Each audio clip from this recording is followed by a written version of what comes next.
ايه احسن نوع دايت ممكن تستخدمه؟ قبل ما نقول اي حاجه اعمل لايك وفولو وحركه الاكسبلور، ولو ما شفتش الفيديوهات اللي فاتت من السلسله ديت خش شوفها هتفيدك كتير.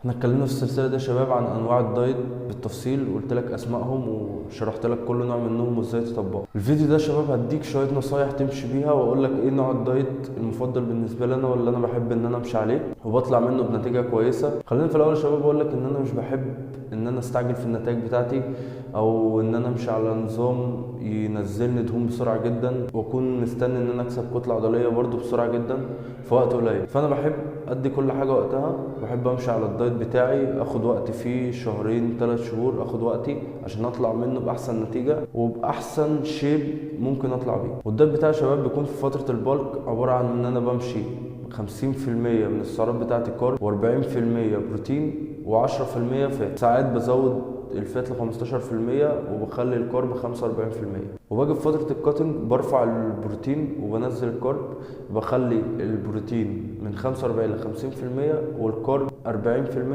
والدهون 10% او 15%. وده لان في فترة الكاتنج انا بحب ان انا اكون وانا بنزل نسبة الدهون بتاعتي احاول على قد ما اقدر ان انا اكسب كتلة عضلية، ما اخسرش كتلة عضلية وانا بنزل في الدهون. وبصراحة النظام دوت بيخليني ان انا اطلع بنتيجة كويسة جدا، بكون طالع راضي عن اللي انا وصلت له، عن الشيب اللي انا وصلت له، وببدأ من تاني ان انا اطور من نفسي اكتر. فبيجي وقت بكون محتاج فيه ان انا اطلع بشيب كويس في وقت قليل.